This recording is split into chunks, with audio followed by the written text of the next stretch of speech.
Salve, salve, turma! Marcelo Vieira na voz, esse é o Liderança de 0 a 100 e hoje eu tenho o prazer de receber aqui o Gabriel Pegorelli. Ele que atua como Senior Tech Manager aqui no Itaú e cuida de uma área aqui de DevEx e lançou recentemente um case bem interessante do uso de agentes ali, do Devin, que a gente vai conhecer um pouco mais dos detalhes. Pegorelli, muito obrigado aí pela disponibilidade. É um prazer tê-lo aqui conosco. Como que você tá? Fala, Marcelo, tudo bem, gente? Pô, o prazer é meu, obrigado pelo convite. Tenho acompanhado aí os primeiros episódios do podcast, muito feliz de fazer parte aqui e de trocar essa ideia contigo. Boa, eu que fico feliz e grato demais aí pela sua participação. Você que tem participado de podcasts famosos aí, Hipsters, o IA Sob Controle, e saído na mídia aí com o case do Devin, muito interessante. E aqui a gente trabalha juntos no Itaú, né? E já tive a oportunidade de participar de agendas muito bacanas, puxadas pelo seu time ali, iniciativas transformadoras. Então acho que tem bastante coisa para compartilhar aqui.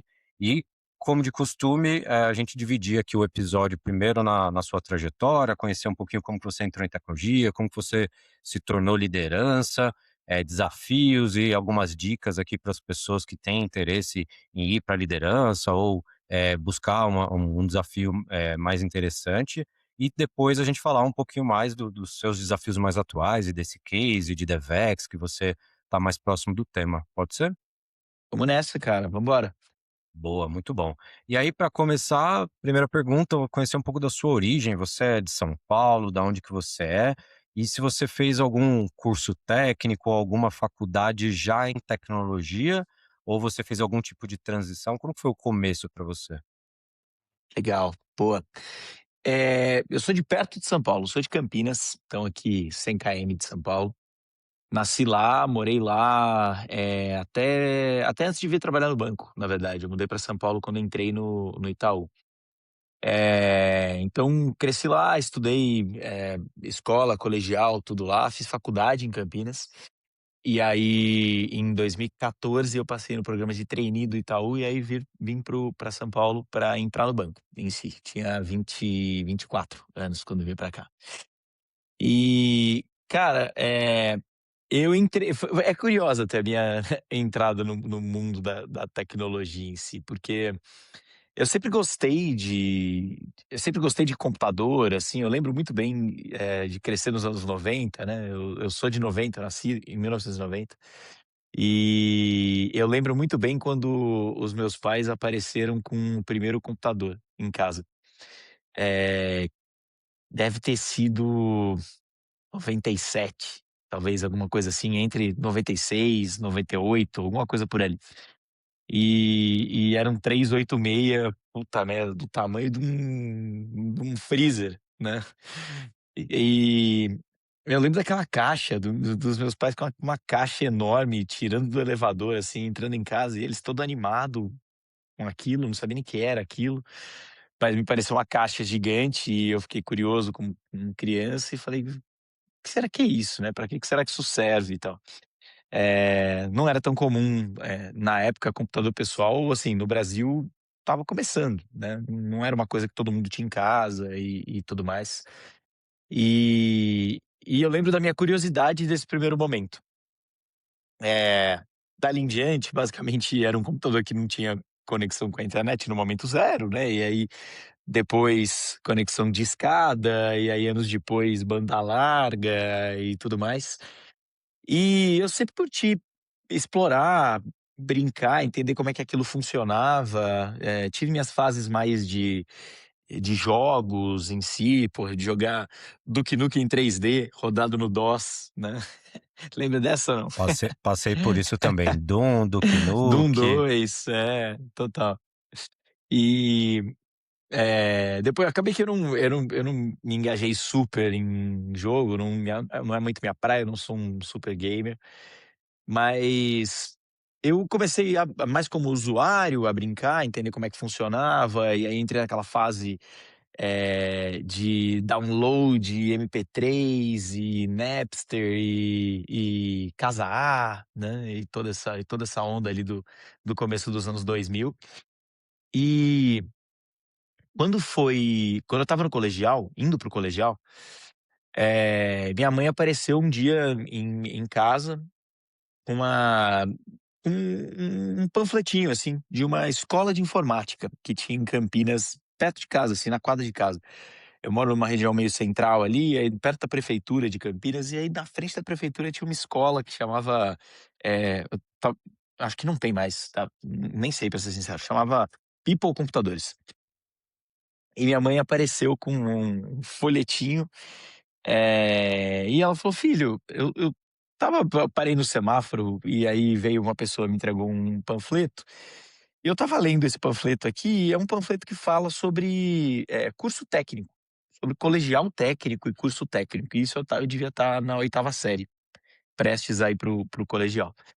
Eu nunca tinha cogitado fazer escola técnica e nada disso, mas minha mãe, por algum motivo, veio com isso e ela falou: "Filho, cara, a gente estava numa fase apertada de grana, definitivamente não tinha dinheiro sobrando nem nada", e ela falou: "Eu não sei por quê, mas alguma coisa me diz que isso aqui é uma coisa importante, que a gente devia dar um jeito de você participar disso aqui".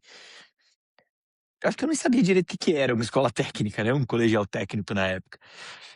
E, cara, isso falando hoje parece uma coisa muito óbvia, mas, lá em 2003, 2004, na época, eh, eu acho que minha mãe foi muito visionária, sabe. No fim era um curso técnico, era um colegial técnico que eu fiz, no fim eu fui participar, eu ia de manhã eu ia pra escola, normal, e aí à tarde, de 3 dias por semana, de segunda, quarta e sexta à tarde, eu ia participar desse colegial técnico. E ali eu tive meus primeiros contatos com uma base, mais técnica de computadores em si, deixar de ser, usuário, e aí tive meus primeiros contatos com desenvolvimento de software, porra, era em VB na época, pra você ter ideia. E aí redes, infraestrutura básica, web design na época, né, webmaster, que falava-se muito. E cara, foi ali que despertou meio que meu interesse mais, profissional pra coisa. E eu comecei a me encontrar e falei: "Caramba, parece que isso aqui é um negócio que eu curtiria fazer, é um mundo que eu queria curtiria estar próximo". E aí, bom, encurtando um pouco a história, eh, terminei tanto o colegial normal quanto o colégio técnico, e aí eu fui fazer a decisão de que faculdade fazer, fui fazer engenharia de computação. Apliquei pra algumas faculdades, fiz vestibular para algumas faculdades, passei em uma faculdade, e aí passei na PUC de Campinas. E fui, fazer faculdade, estudei com, financiamento estudantil na época, que foi o que viabilizou minha faculdade, e foi foda, assim, eu sou grato eternamente por isso, porque foi o que me deu possibilidade de estudar numa universidade, era uma universidade particular, uma infraestrutura super boa, um baita curso inclusive, e eu terminei de pagar minha faculdade esse ano, pra você ter ideia. Eu me formei na Caramba, faculdade em 2012, e eu terminei esse ano, 2026 ano passado, 2025, eu paguei a última parcela da minha faculdade. Isso, graças ao FIES, né, então animal. foi o que me possibilitou fazer faculdade, na época. E aí, cara, fiz faculdade, de engenharia de computação em Campinas, estagiei ao longo da minha faculdade inteira, então eu estagiei por 3 anos na Unicamp, no Instituto de Computação da Unicamp, e depois fui estagiar numa distribuidora de energia elétrica em Campinas, chamava-se Electro, hoje é do grupo Neoenergia, né. E aí eu fiz o primeiro mais um ano de estágio lá, e aí fui efetivado, virei analista júnior no time de tecnologia lá. Virei depois analista pleno, e aí eu passei no programa de trainee do Itaú e vim para o banco. Então saí de lá e vim para o banco em 2014, que para mim foi uma mudança importante, porque eu morava na época eu morava em Campinas, morava na casa da minha mãe. Então ao mesmo tempo eu mudei de emprego, mudei de cidade e passei a morar sozinho, morar fora da casa da minha mãe ali. Então foi uma mudança importante, que aconteceu ali naquela época. Enfim, Boa. aí quarta É, cena, 2014 chego no Itaú, e aí é a boa. história que a gente conhece. Não, e só fazer um parênteses aqui, que algumas coincidências aí na sua trajetória, porque a gente é de uma época próxima ali, né, eu sou de 88, você comentou que é de 90, né, essa questão de ter um computador em casa também aconteceu comigo, através de um tio que morou durante um tempo na minha casa, porque ele veio ali, estava fazendo faculdade, a minha mãe ajudava, apoiava na época.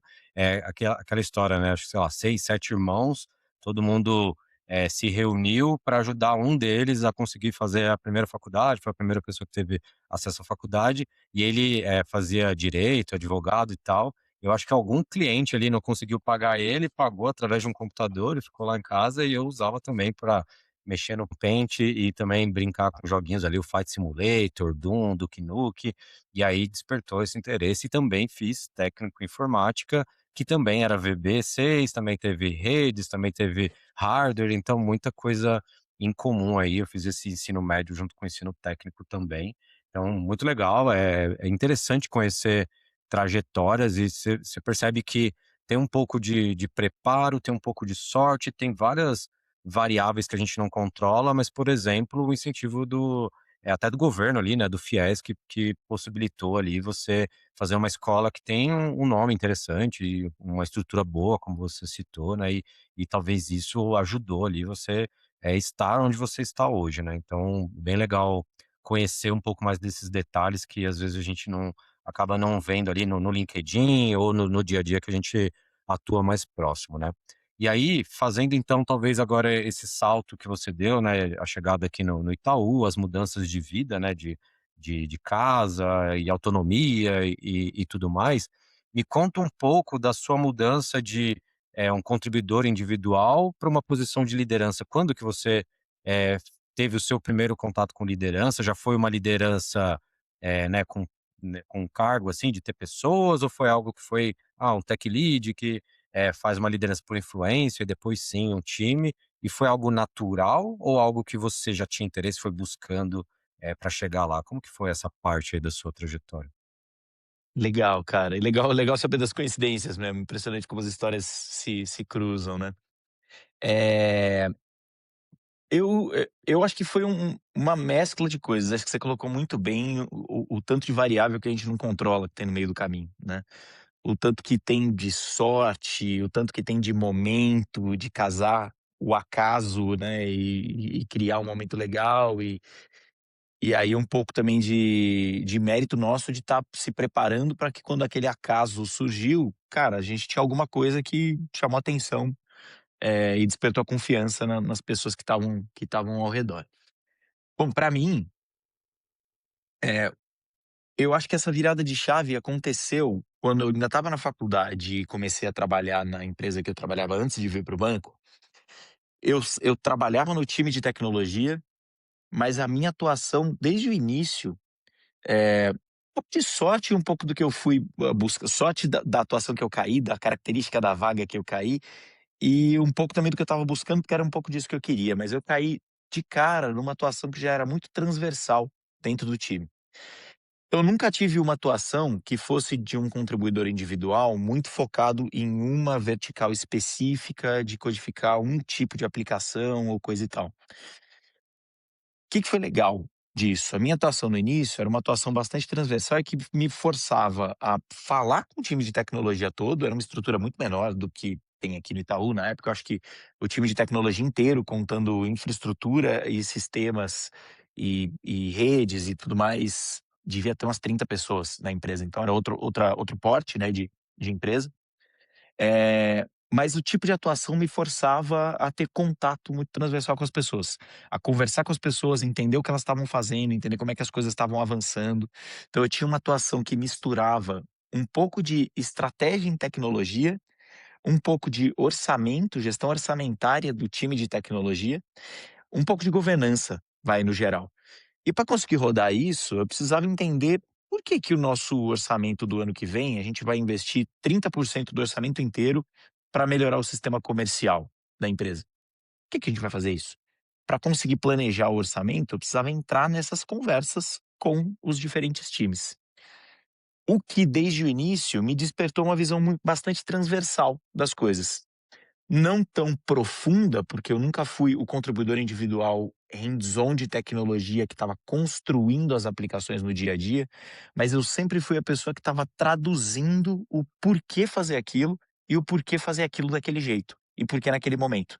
Então eu tinha muita interlocução entre o time de tecnologia e os outros times da empresa, né.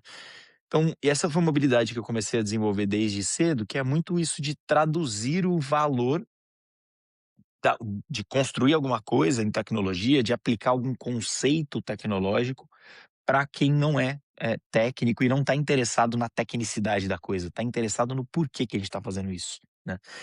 Então desde cedo eu comecei a treinar esse tipo de habilidade, e me ajudou bastante em outros momentos da minha carreira. Quando eu vim para o Itaú, eu tive a sorte de passar no programa de trainee no Itaú, que foi algo que eu também, sinceramente, cara, eu apliquei um pouco por acaso, não era o meu sonho fazer um programa de trainee, eu não tinha muito isso. Acho que eu mal também conhecia no detalhe o que era um programa de trainee estruturado, mas pingou num dado momento lá no meu e-mail lá, o negócio do programa de trainee do Itaú, eu fiquei curioso, falava: "Ah, o Itaú é uma empresa que, sei lá, já ouvi falar bastante, nunca trabalhei em banco, não conheço ninguém que trabalha em banco, mas assim, sei lá, parece legal, deixa eu participar aqui". E fui passando das etapas e, cara, no fim passei no processo, fui aprovado no processo, comecei no Itaú, rodei, na época era um ano e meio dentro do time, eu já era um trainee de tecnologia, então eu fiz as rotações dentro do time de tecnologia do banco. E mais uma coisa que me ajudou a ter uma visão bastante transversal de como a tecnologia funcionava, né. Na época, passei em várias diretorias diferentes, então diferentes tipos de atuação, diferentes culturas locais, que quando a gente vem para uma empresa do tamanho do banco isso é muito comum, né. Às vezes você muda de área, parece que você, cara, mudou de empresa, mudou de indústria, as gírias são diferentes, o vocabulário local é diferente, o ritmo é diferente, as pessoas se portam de uma forma diferente. Então, esse lance do programa de trainee também me deu muita, transversalidade, assim, sabe, na forma de atuar. Eh, Conforme eu fui avançando, terminei o programa de trainee, fui para uma certa área, eu fui para uma área de processos dentro de tecnologia. E não por acaso, também era uma área bastante transversal, que eu olhava os processos de ponta a ponta, e para rodar os processos de negócio de ponta a ponta, tocava em diferentes sistemas, em diferentes capacidades da tecnologia, e eu trabalhei fazendo tanto o mapeamento desses processos, quanto interagindo com as áreas. A gente quer mudar a estratégia de cobrança do Itaú de alguma forma. Então eu participava junto para mapear qual é o processo atual, qual é o processo novo que a gente pensa em ter e quais mudanças a gente precisa ter dentro do mundo de tecnologia. Então envolvia, habilidades de arquitetura, habilidades, de mapeamento de processos e tudo mais. Então acho que essas coisas foram construindo essa visão mais transversal, que me habilitaram ali em 2016, que foi quando eu assumi minha primeira, posição formal de liderança, que eu virei coordenador, dentro do banco. Eu acho que foi construindo esse caminho, e aí eu virei coordenador para trabalhar com cloud, com processos dentro de cloud aqui no Itaú, quando a gente ainda estava criando nossa cloud privada. Então entendendo os impactos, as mudanças e tudo mais. Então dei uma Perfeito. voltinha aqui, contei um pouco mais só para conectar essas partes de, como é que eu acho que esse movimento para mim foi sendo construído sem eu nem saber que eu estava construindo isso, sabe. Olhando para Não, trás é mais fácil, né. não, e eu achei bem interessante, porque talvez não seja o mais comum na maioria das pessoas, que pelo menos as que eu já conversei aqui no podcast, já falei de carreira e tal, que normalmente começa ali ou com suporte, ou com infra, ou com res e tal. Me parece que você, desde a partida, já teve um perfil mais cross mesmo, né, que necessitava essa habilidade de comunicação, de tradução do técnico para o negócio. Então, acho que isso já foi um baita diferencial. E eu acho que a questão do trainee também, depois eu fico pensando às vezes, né, seria interessante se todo mundo tivesse a oportunidade de fazer de rodar em várias áreas, principalmente em empresas tão grandes quanto o Itaú, né, porque como você falou, muda a área, parece que é uma outra empresa e a gente tem muito para aprender nisso tudo, né, então até assim, a gente sabe que para você ser promovido depois de contribuidor individual, quando você passa de sênior, aqui no banco você participa de processo de entrevista, é mais formal. E é super, valorizado quando você já conheceu vários contextos, né. Você conheceu o BUPF, Sim, BUPJ, atacado, varejo, cartões, o daily bank, algo mais cross, como você no CTOs, então acho que, eu vejo isso muito positivo e você, como você falou, teve o privilégio de já na partida já ter vivenciado tudo isso, acho que te preparou super bem, para uma posição de liderança que exige, né, essa flexibilidade, você muitas vezes vai liderar vários skills, né, às vezes uma pessoa mais de back-end, outro de front-end, outro de infra, outro de processos, então acho que bem legal conhecer a sua trajetória e eu acho que ela não é a mais comum, mas também super possível, porque a nossa área ela não tem, né, não é linear, tem pessoas que vieram de né. diversas disciplinas, ainda mais agora, a gente vem trazendo pessoas de matemática, tem pessoas que são de filosofia, de outras, né, disciplinas e que vão agregando, porque a gente tem problema para resolver, e acho que os conhecimentos dessas outras disciplinas nos tornam profissionais melhores, né. Então, parabéns pela trajetória, gostei muito de conhecer esses detalhes aí que eu não tinha tanta ideia. E eu sei que você teve um intervalo que você saiu do Itaú e voltou para o Itaú depois. Você pode contar um pouco pra gente aqui desse pedaço? Pelo menos vendo aqui no seu LinkedIn, está dessa forma, né. Bom, tive também esse capítulo na carreira, né. Bom, entrei no banco lá em 2014, virei, coordenador em 2016, e aí também parecido com o momento em que eu apliquei para o programa de trainee sem ter lá nem tanta clareza assim de como é que era. De repente eu tô em 2017, final de 2017 e pinga um e-mail do banco falando sobre, programa de patrocínio a MBA internacional, né.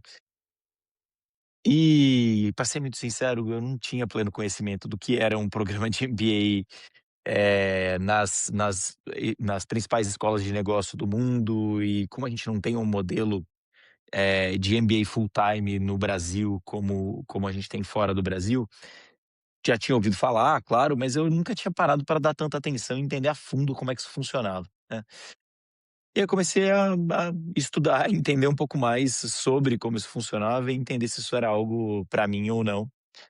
E comecei a me encantar pelo programa, pelas escolas, pela oportunidade de passar um tempo, morando fora, vivendo outra cultura, e aí é diferente de quando você vai fazer uma viagem de dias, semanas, que seja um mês, né. Mais Você turístico, né. passar Sim.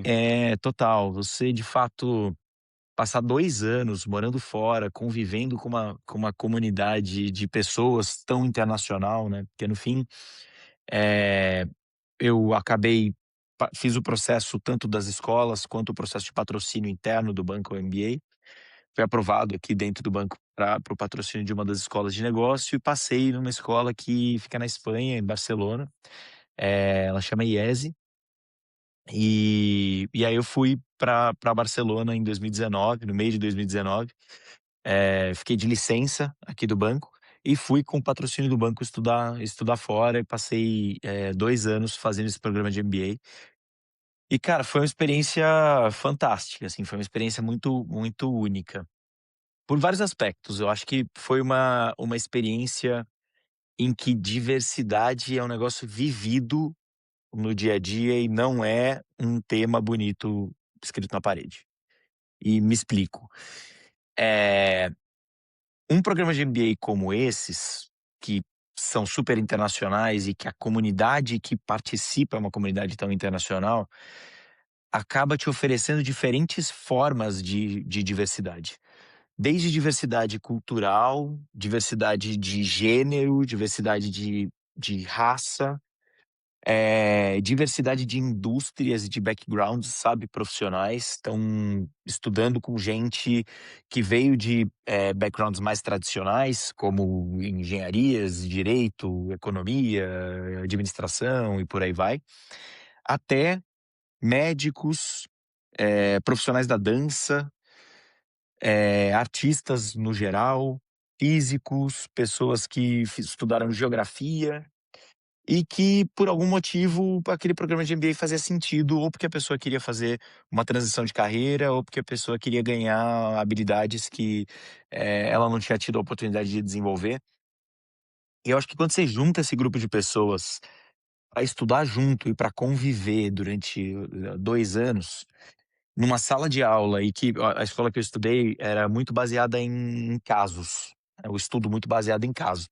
Herança de Harvard, é uma escola filha de Harvard, que segue muito o modelo de Harvard. Então, quase que 100% das disciplinas, eles compartilham um estudo de caso antes, que você lê antes, se prepara, e você vai para a aula tendo se preparado previamente para ela. E a aula é um ambiente muito de discussão, né. E cara, isso pra mim foi muito diferente. Eu nunca tinha estudado dessa forma. Exige um planejamento grande, uma carga grande que você tem antes da aula, né. Normalmente a gente tá acostumado a ir pra aula sem estudar nada, e aí tem lição de casa pós. A gente cresceu indo assim pra escola, a gente fez faculdade muitas vezes assim, e aí você tinha trabalhos de faculdade pra fazer depois e tudo mais. E ali era muito um ambiente de discussão, de colaboração, de contrapontos, de argumentação. E quando você chega numa aula para aprender, sei lá, uma matéria de, liderança, por exemplo, e aí você teve um case em que os 60, 70 alunos da sua sala leram o mesmo case, e que era um case de, sei lá, alguma coisa de liderança da Uber de 2012. E aí você lia essa situação e você ia para a sala discutir, e você via quantas perspectivas diferentes dava para ter em cima do mesmo case, todo mundo leu o mesmo case. Só que cada pessoa saiu realmente com uma percepção diferente de qual era o problema principal a ser atacado, o que que aquele personagem do case poderia fazer sobre aquilo, e o background de cada pessoa levava ela a interpretar aquele problema por uma certa ótica, né. E cara, viver isso dia após dia, aula após aula, durante 2 anos, com pessoas tão diferentes, é muito legal, foi muito enriquecedor, sabe. Eu acho que ampliou muito minhas perspectivas e meu nível de empatia em falar: "Caramba, cara, a forma que eu interpretei isso aqui não é a única. Olha quantas outras formas tem, quantas outras formas, que são super, relevantes, que fazem super sentido". E parar pra olhar e falar: "Cara, eu nunca imaginei enquadrar essa situação através dessa ótica". Então você aprende por meio disso, né. E foi super bacana, foi uma experiência incrível, e aí em 2021 eu voltei para o banco. É engraçado você falar desse formato diferente da metodologia do ensino ali. Eu me lembrei agora, te ouvindo, de uma fala do Guerra, num evento que a gente teve de liderança lá, o Connect, e ele comentou de uma vivência que ele teve, acho que no exterior também, e que ele chegou e ele percebeu que ele não estava tão preparado quanto o restante da turma, que já tinha lido todo o material e já estava ali pronto para discutir, e ele estava ainda se preparando para aquilo, né. Então acho que é um modelo bem diferente, e eu ouço algumas empresas, né, a própria Amazon lá tem o modelo do Six Pages e etcétera, e talvez Uhum. deixa até um pouco mais produtivo algumas coisas que poderiam ser feitas de forma síncronas também. Então, acho que tem algumas coisas, assim, mais práticas ali que a gente pode trazer para até para o nosso dia a dia aqui de trabalho, mas assim, eu concordo muito com você sobre a o quão rico era essa experiência que você teve de cultura, de até assim, de idioma, de tudo, né, vivendo num país diferente, com pessoas de vários lugares do mundo, com backgrounds diferentes e histórias diferentes. Então, é muito legal e parabéns por ter, conseguido, claro, com os apoios que você teve, com o patrocínio da empresa, mas você aplicou, você foi, testado e eu imagino que várias outras pessoas concorreram também. Então, parabéns aí, bem legal. E aí eu tenho uma curiosidade que eu imagino que outras pessoas ou que trabalham no Itaú ou não possam ter também, e aí eu vou fazer aqui para compartilhar o conhecimento com todo mundo. Nesse período que você ficou, lá, você chega também a fazer estágio em outras empresas e você perde o vínculo com o Itaú e você volta, tem uma garantia que você volta? Como que isso funciona? Legal, ótimo, ótimo ponto. E, de fato, cara, eu me apoiei em muitos programas diferentes ao longo da vida, assim, né, desde, estudar com bolsa quando estava na escola, até o FIES quando eu fui para a faculdade, que me permitiu, fazer uma faculdade, particular, a faculdade que eu fiz, até esse programa do banco, por exemplo. que foi o que de fato possibilitou o meu acesso a um programa, como esse, né. Eh, é muito interessante, o programa do Itaú é muito maduro, é legal, isso é muito maduro e muito bem formatado, né. Ele acontece, eu nem sei há quantos anos, mas ele acontece seguramente há mais de 20, 30 anos. Ele deve ter 30 anos, se não mais, né, esse programa de incentivo e patrocínio a programas de MBA. São programas, bem caros, e acho que no Brasil não são tantas empresas assim que topam criar um programa como esse. Sei que algumas outras empresas têm, como a Ambev, algumas consultorias, né, McKinsey, Bain, BCG também patrocinam. E aí talvez alguns outros bancos que têm esses programas bem estruturados e tal, que levam, de fato, não uma pessoa, mas um grupo de pessoas e tudo isso.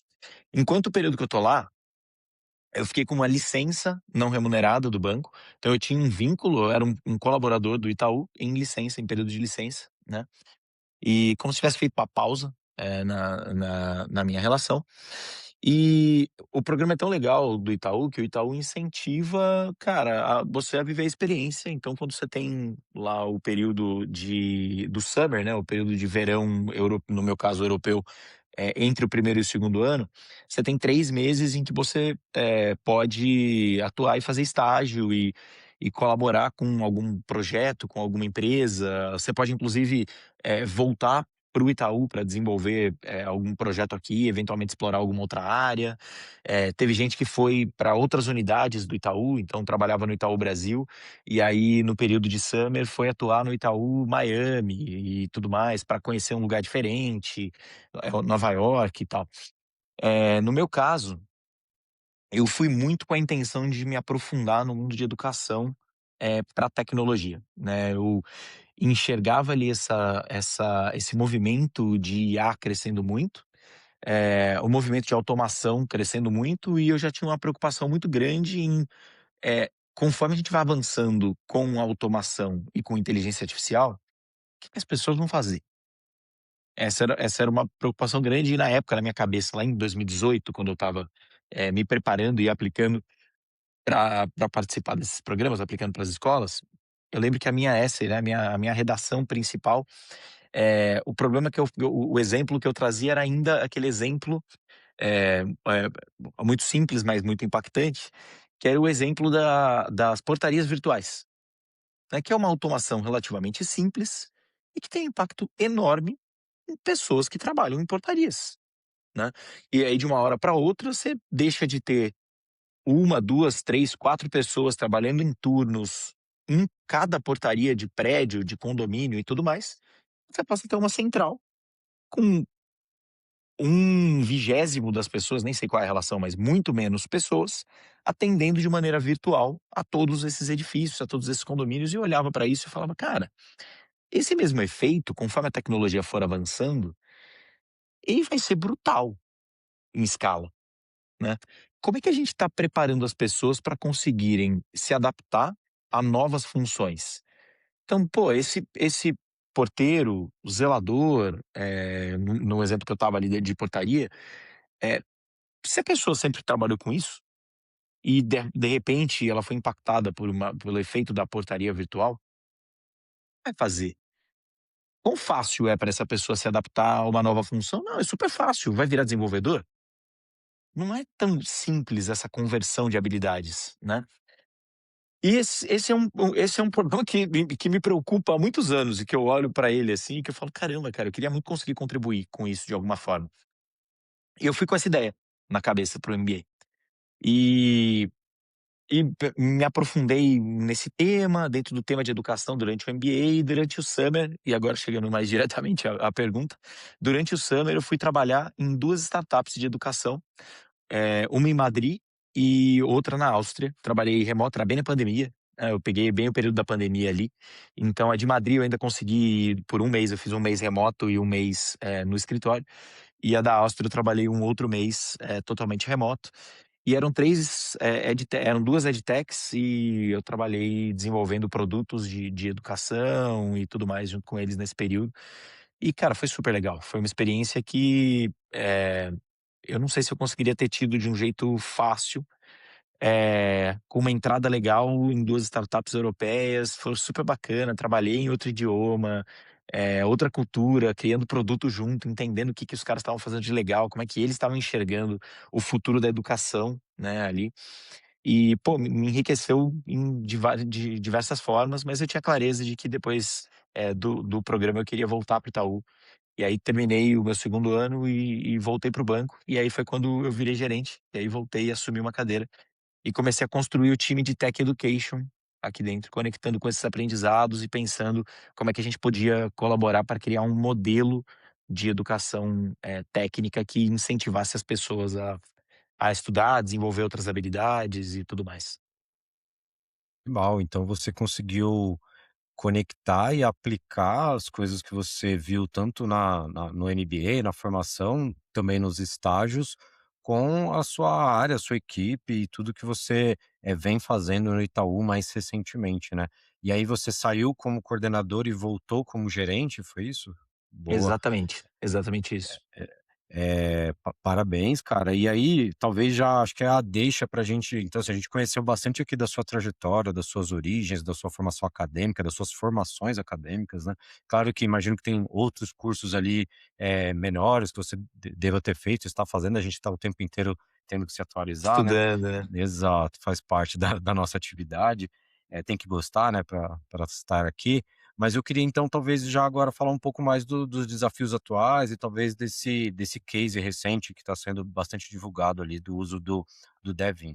E me fala um pouco então, assim, hoje você está nessa área de Tech Education, de DevEx, qual que é o principal desafio e problema? Porque até para dar contexto para a turma, né, a gente trabalha numa empresa que tem mais de 10.000 pessoas em tecnologia, né, então, da mesma forma que quem trabalha com produto digital tem que se preocupar com a experiência do cliente que está usando o seu sistema, cada vez mais as empresas também têm que se preocupar com a experiência da pessoa que está desenvolvendo esses sistemas, porque são muitas ferramentas, a carga cognitiva é enorme, são vários sistemas, e você tem que aprender e se preocupar e se capacitar, que tem que sair às vezes de um mainframe e ir para uma cloud, como que você recebe essas pessoas e cuida desses talentos. Então, são várias preocupações que talvez uma área como a sua, facilite e tenha uma preocupação um pouco mais governada e centralizada para diminuir essa carga cognitiva dos times, né. Então me conta um pouco mais sobre esse desafio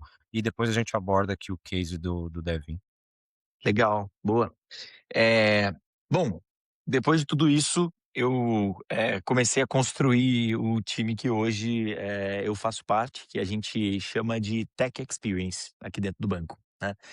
E a gente mudou de Dev Experience para Tech Experience para sair só da pessoa dev e ampliar com a diversidade de papéis que existem dentro de uma área de tecnologia, né, e efetivamente pensar em como está a experiência de quem hoje trabalha em tecnologia e como é que a gente pode melhorar ao longo do tempo, né. E isso passa por ferramental de engenharia, isso passa por processos, isso passa por métrica, por muita análise de dado, né. Isso passa por educação e passa por desenvolver habilidades e gerir as habilidades para entender se o nosso time está proficiente nas coisas que a gente precisa que ele esteja proficiente para construir não o banco de hoje, mas o banco que a gente precisa ter no futuro, o banco que o nosso cliente espera ter como banco no futuro, né.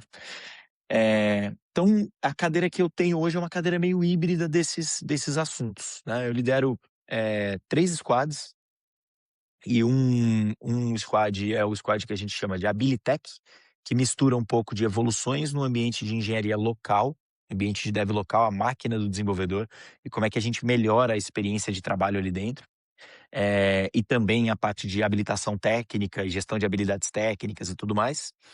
Tem um segundo time, que é um time de Dev Intelligence, então usa bastante os dados de engenharia e os dados gerados ao longo dos fluxos de DevOps e por aí vai, para entender o que tá bom, onde a gente precisa melhorar, onde a velocidade está adequada, onde a qualidade está adequada nos nossos fluxos de engenharia, e como é que a gente promove, as práticas adequadas para isso acontecer.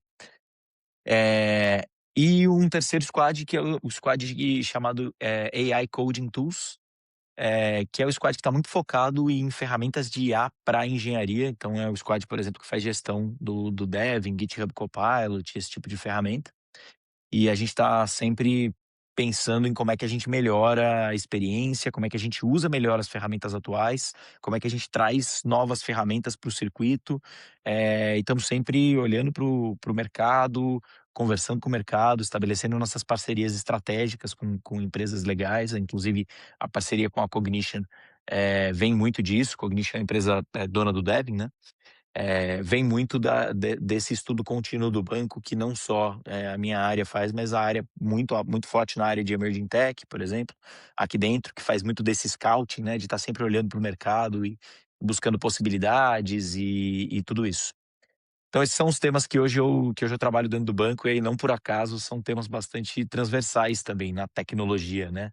Quando eu ando pelo prédio onde fica a tecnologia, que a gente chama de CT aqui no Itaú, né, cara, basicamente todo mundo que eu cruzo no corredor é meu cliente de alguma forma, porque meu cliente é a área de tecnologia, e eu trabalho para oferecer uma experiência melhor para as pessoas de tecnologia.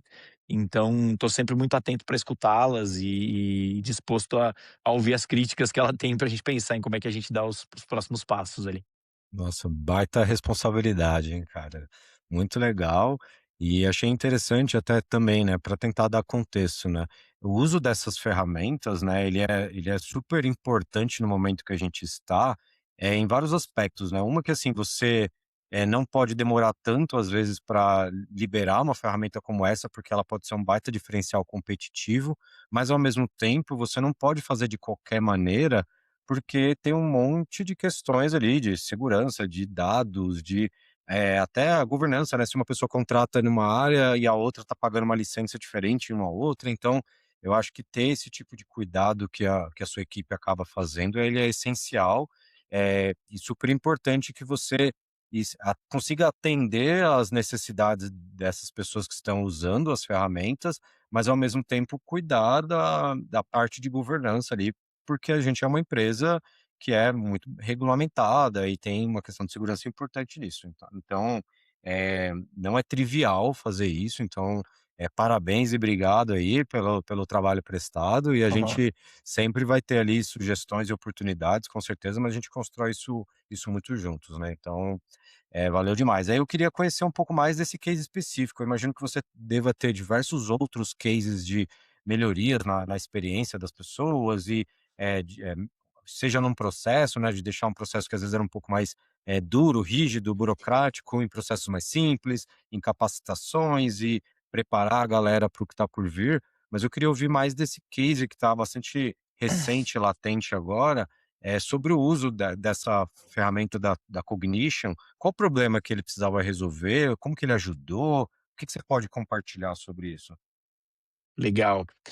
Bom, então vamos entrar em coisas mais recentes, né, em uma conversa mais recente. Acho que você tocou muito bem nesse dilema, que é um dilema que a gente vive muito, hoje aqui na minha área, não só na minha área, mas acho que em maioria das áreas de CTO, né, que atuam comunidades centrais de tecnologia para atender e melhorar a experiência de tecnologia como um todo, que é esse dilema entre responder rápido às mudanças de mercado, saiu uma ferramenta nova, um conceito novo ou uma forma nova de fazer alguma coisa.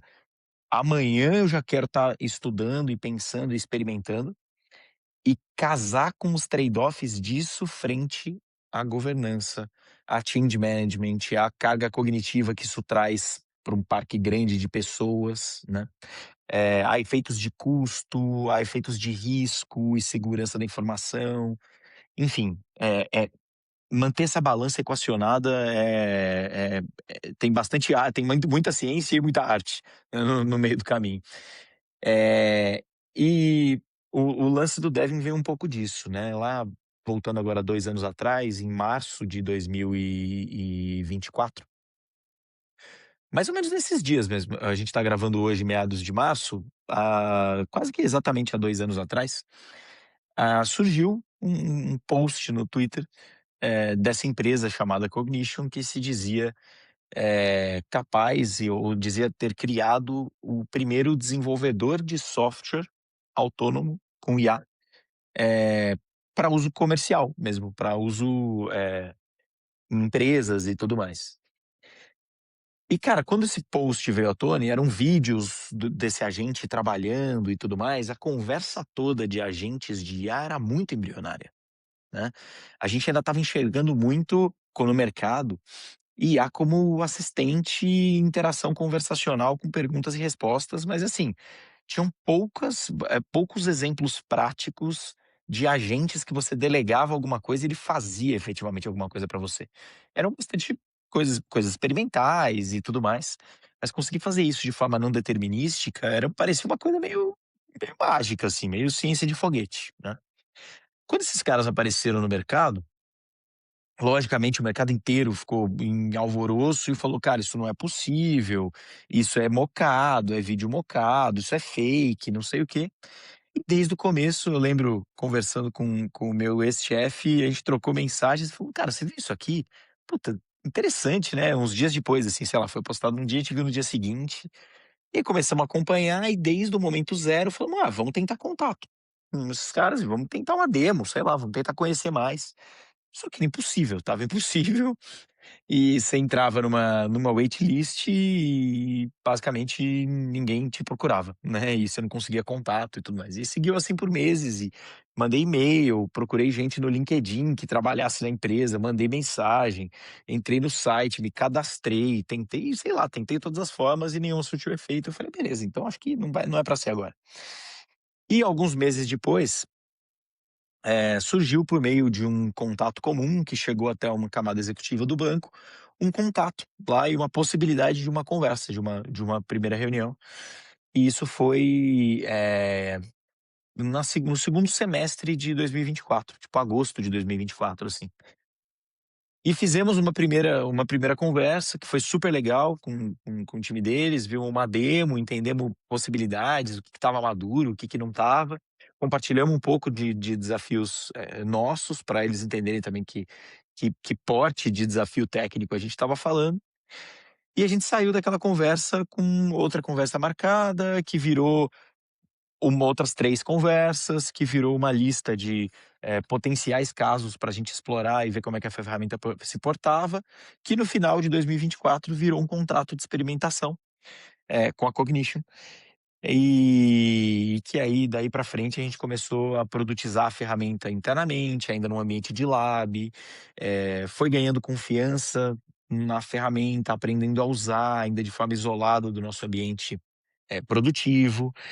E aí a gente foi conectando com os primeiros repos produtivos e menos críticos para entender os limites, definir guardrails, estabelecer playbooks claros, aprender a gerir a ferramenta. Então, como é que eu faço gestão de custo de uma ferramenta como essa? Como é que eu defino os limites do que o agente pode e não pode fazer?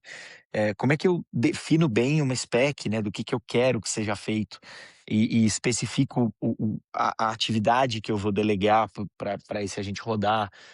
Cara, hoje só se fala nisso, né, mas assim, há 2 anos atrás isso era completamente embrionário. E aí a gente foi aprendendo e foi caminhando e começou pequeno e foi evoluindo a governança, fizemos experimentações mais locais, experimentações com casos de uso específicos, crescemos para fazer um teste AB, fizemos um teste AB com, mais ou menos 100 squads dentro de uma das unidades de negócio aqui do banco. Monitoramos uma série de métricas de como é que o uso dessa ferramenta poderia impactar, tanto em velocidade, quanto em qualidade de código, em erros de automação de teste, e por aí vai. E conforme a gente foi ganhando confiança, a gente foi escalando e dando mais autonomia, até que chegou o momento em que a gente falou: "Cara, a gente está pronto para escalar". E isso aconteceu no segundo semestre do ano passado, quando a gente realmente começou a crescer o uso, terminando o ano de 2025 com milhares de pessoas utilizando a ferramenta. E aí esses últimos meses têm sido também de um crescimento substancial na adesão e cara, uma jornada de muito aprendizado, de muito erro, testa, dá errado, testa de novo, quebrou, fica, puto com tudo, fala: "Isso aqui não funciona, mas espera aí, vamos tentar de novo", senta com o parceiro, redesenha e vai encontrando o nosso caminho.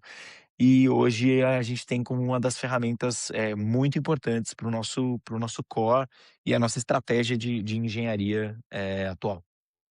Muito legal e obrigado por todos os esclarecimentos aí da trajetória. É até interessante que, assim, ao mesmo tempo que você compartilhou um case, você também compartilhou, a maneira de fazer isso de uma maneira organizada, com cautela, com piloto, e até, assim, o quanto não tem, como você disse, não tem algo, um passo a passo documentado de como fazer, porque você teve que ir lá, tentou um contato no Twitter, no LinkedIn, manda e-mail, aí então, assim, não é algo que a gente estava acostumado, que é ter alguém, um representante de vendas ali, que vai chegar e te atender e já ter um contrato pré-definido. Não, tudo você teve que desbravar de certa forma e aprender com, que é isso, talvez para agora, para hoje, pareça meio trivial, assim, porque a gente já viu muito desses casos agora, né, mas há 2 anos atrás era tudo muito novidade, a gente até desconfiava se era possível ou não, né, então é muito interessante. E uma coisa que pra gente pode ser também, se trabalhando no Itaú, pode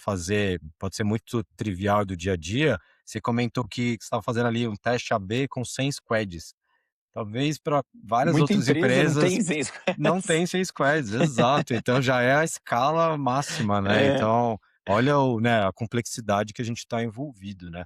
E eu sou uma das pessoas que estou sendo beneficiado por essa ferramenta já, eu não uso apenas ela, mas estou num papel de liderança em arquitetura, e eu consigo ali usando a ferramenta fazer perguntas para o repositório, gerar diagramas e fazer, simular ali algumas modernizações de migração de uma stack para outra stack ou fazer um update de versão naquele repositório, então é um acelerador enorme, assim, que tem facilitado bastante a nossa vida e a gente tem ainda não temos, uma clareza muito grande de a melhor maneira de se usar, estamos experimentando. Acho que tem casos que são mais óbvios, né, de problemas que já passamos e já sabemos como resolver, mas outros a gente ainda tá: "Será que essa ferramenta é melhor ou é um combinado dessa com essa outra?", né, então é um aprendizado constante ainda mas muito legal saber da sua participação e como que isso foi. E eu tenho uma dúvida de, assim, você constrói alguma camada intermediária para abstrair o contato com essa ferramenta ou a gente usa ela diretamente do jeito que eles fornecem, assim? Qual que é a estratégia, se é que você pode compartilhar sobre isso aqui? Cara, excelente ponto, porque isso é o grande cerne da nossa estratégia, né.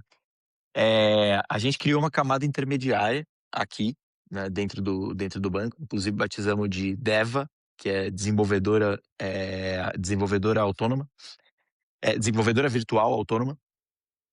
E a maneira como a gente criou nisso pensando em flexibilidade, pensando em governança, né, e pensando em ter muito controle sobre o que está acontecendo aqui dentro, né. A gente tinha uma preocupação muito grande de se blindar para eventuais alterações no produto e que essas eventuais alterações no produto não quebrassem toda a lógica que a gente tinha construído por trás, porque a gente sabia que o plano era escalar e a gente não podia ficar tão à mercê das coisas, né.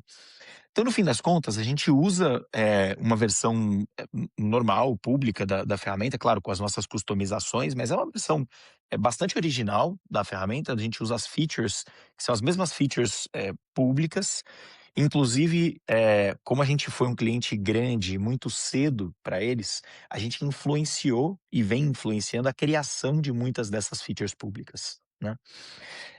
O exemplo que você deu é uma feature do Devin Wiki, né, que é essa feature de documentação dinâmica do repositório a partir da Codebase, e você consegue interagir de forma conversacional, perguntar quais são os principais paradigmas de arquitetura que estão implementados aqui e por aí vai, versão de tecnologia e coisas do tipo.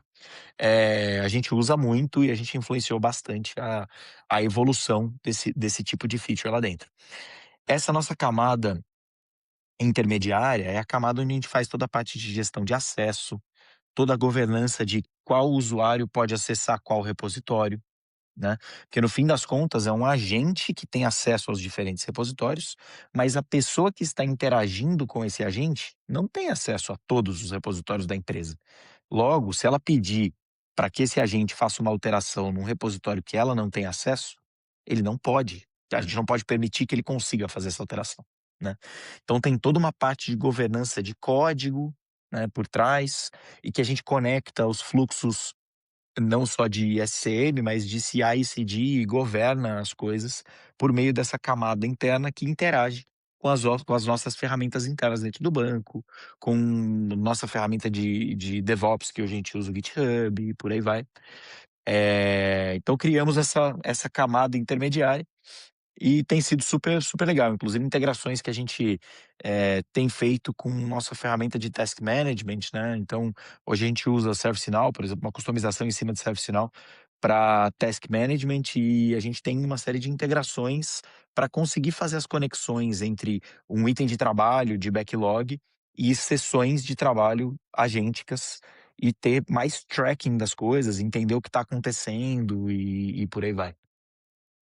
Animal, cara, animal. E de novo, parabéns aí pelo desafio, porque acho que estar numa empresa que tem um investimento tão grande em tecnologia, em modernização, em mudança de cultura como a nossa, e ao mesmo tempo tá em um tema que é bastante cross e tá todo mundo sedento por novidades e pelo uso. Então, acho que você tá num lugar bastante privilegiado e com uma visão, acho que bastante atualizada sobre tudo que está acontecendo. Então, parabéns, aproveite e compartilhe bastante sobre isso, porque, a gente fica curioso, porque tem muita coisa conceitual acontecendo, muito hype, muito ruído, e às vezes as pessoas que estão de fato praticando não compartilham tanto, né, ou são mais cautelosas ali. Então tente, assim que possível, continuar o compartilhamento dessas informações e cases práticos e reais, para nos inspirar, para abrir um pouco a nossa cabeça. Eu acho que, enriquece bastante a discussão, assim, sabe, para não ficar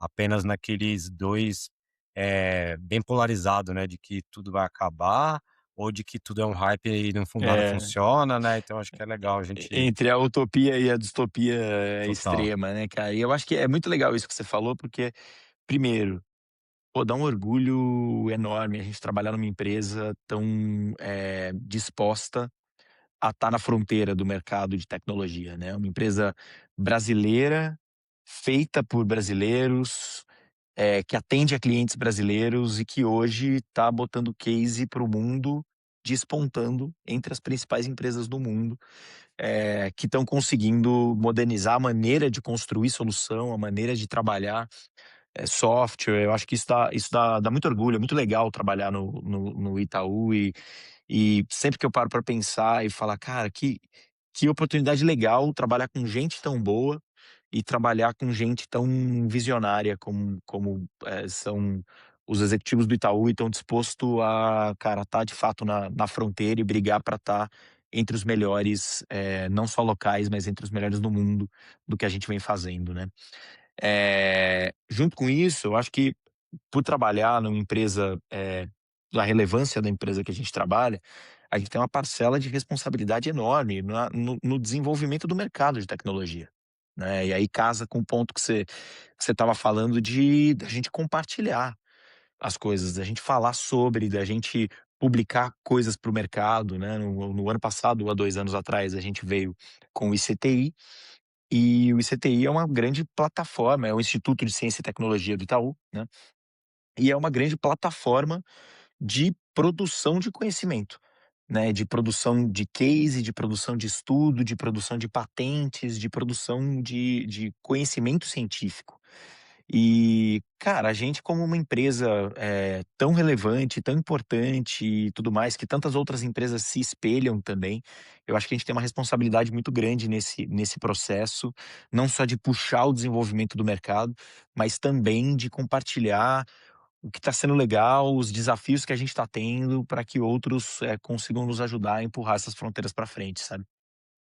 Feito animal. Inclusive, um dos episódios que eu gravei no ano passado foi com a Samurai, falando aqui de computação Ah, quântica, fantástica. e ela trouxe muito sobre isso também, né, de quanto a gente compartilha ali com a academia, o quanto a gente está escrevendo papers, o próprio Vinícius Caridá também. Então, é muito legal estar, e foi uma das coisas que me trouxe há 5 anos atrás para o Itaú também, é ver tanta gente boa chegando e trabalhando aqui e desenvolvendo e compartilhando. Acho que quando a gente olha para o lado, olha para o time, olha para cima e você vê pessoas que te inspiram e que estão sabe, se atualizando, buscando, estudando, provocando, eu também me sinto bastante motivado em estar nesse ambiente, assim. Então, é um outro motivo para fazer o podcast e ouvir pessoas como você, Samurai, e a Bia também trouxe aqui, que trabalha lá na comunidade de operações ali, também foi num evento em Amsterdã e trouxe os aprendizados ali que ela teve. Então, é muito legal. Eu acho que parabéns mais uma vez e obrigado, né, por conseguir compartilhar e a disponibilidade de estar aqui. E aí, para fechar, eu queria fazer agora um cavalinho de pau aqui na conversa, mas para conhecer um pouquinho de um outro lado aqui do Pegorelli, cara, tirando tecnologia, assim, o que que você faz para relaxar, para curtir, né, o hobby, o tempo livre? Você tem alguma coisa que você pode compartilhar aí pra gente conhecer um pouquinho mais de você? Ah, com certeza, cara. Eu acho que o trabalho é uma parte, né, da gente, mas de forma alguma é a única parte ou a mais importante. Eu acho que é uma parte que nos compõe então, junto com as outras, né, junto com o nosso lado pessoal, junto com o nosso interesse acadêmico e por aí vai. Pô, eu tenho, ultimamente dividido em alguns hobbies. Um primeiro hobby tá sendo muito praia, eu tenho muito a gente aluga uma casinha na praia, no litoral de São Paulo, que a gente desce direto de final de semana. Então, final de semana, tô quase sempre pela praia, ali em Camburi. Então tenho passado bastante tempo lá. Curto muito, cara, com amigos por lá, desço com a eu, minha noiva, nossa cachorra, às vezes com a família e tudo mais. Tô passando pelo desafio de fazer uma reforma numa casa. Pra quem já passou por isso sabe que que é um hobby full time quase. Eu acho que a gente prefere modernizar o legado aí, né, sair do mainframe, sair do COBOL, acho que é mais Se fácil. bem que eu tô passando por um processo quase tão, tenebroso quanto esse, porque, eu comprei uma casinha de vila dos anos 50 e tô fazendo uma reforma grande numa casinha de vila dos anos 50. Você imagina que é quase o equivalente a modernizar o mainframe e ir pra AWS. Fiquei Eh curioso, cara, depois eu vou inclusive pedir pra você me mostrar aí no particular aí o projeto, que é bem interessante. Com certeza, tá sendo uma experiência legal. Nunca tinha passado por isso de fazer uma reforma grande, é realmente desesperador, assim. Parece que não vai acabar. É bem desesperador. Mas enfim, isso tem sido um hobby também e, cara, eu adoro, puta, eu adoro música, eu adoro curtir com amigos e família e sair pra tomar uma cerveja com os amigos, adoro ir em show, tô sempre, buscando show legal pra participar. Gosto muito de fazer esporte, então faço bastante exercício durante a semana, tô tentando me arriscar a aprender esportes diferentes, então tô praticando, kitesurf ultimamente, eu tô tentando aprender a fazer kitesurf, tô tentando aprender a jogar futevôlei, tô tentando aprender um monte de coisa e na prática, proficiente em nada e amador e principiante em tudo, sabe. Tudo certo, né, e é interessante a gente ter esse sentimento também, né, de ser iniciante em algo. Eu também gosto de experimentar e também esportes e exercícios físicos. Eu acho que também é um momento, né, a nossa cabeça ela tá sendo utilizada durante várias horas em sequência, em telas aqui, né, o tempo inteiro. Então acho que é legal a gente natureza, praia, exercícios, eu acho que talvez é uma maneira da gente se manter ainda focado e centrado nas horas que a gente está dedicado a isso, né. Então eu gosto de fazer essa pergunta justamente porque eu vejo que pessoas que estão em alta performance, em posições de liderança, talvez elas precisam dessas válvulas de escape, não só para ficar bem do corpo e da nossa saúde, que também é mega importante, mas eu acho que faz um belo equilíbrio ali, uma combinação, né. Então, muito legal conhecer e depois eu vou te pedir ali no WhatsApp ali o mais detalhes aí desse projetinho na Casa de Vila, porque cara, é apaixonante Casa de Vila, cara. Inclusive eu sigo alguns Instagrams que postam Casa de Vila, mas aí elas já meio prontas, já tá Elas já prontas. já prontas, é. Hoje eu moro numa casa de vila, Olha só, e eu alugo uma casa de vila e a gente comprou uma casinha na mesma vila legal. que a gente mora pra fazer uma reforma, então, O bom é que depois você posso te contar mais. pode fiscalizar a obra sem ficar saindo tanto de casa, né, tá vizinho. Pro bom e pro bem e para o mal, cara, porque você nunca sai da obra, parece que você mora dentro dela. Então, tem esses desafios. Mas muito bom, cara. Obrigado mais uma vez aí, foi um prazer conhecer mais detalhes da sua trajetória, dos desafios que você enfrentou e está enfrentando. Então, obrigado mais uma vez. E a gente se encontra por aí, pelos corredores do Itaú. Eu vou te passar aí backlogs e feedbacks aí sobre a nossa experiência aqui em tecnologia. Valeu demais. Com certeza, eu que agradeço. Obrigado pelo convite, Marcelão. Valeu. Grande abraço.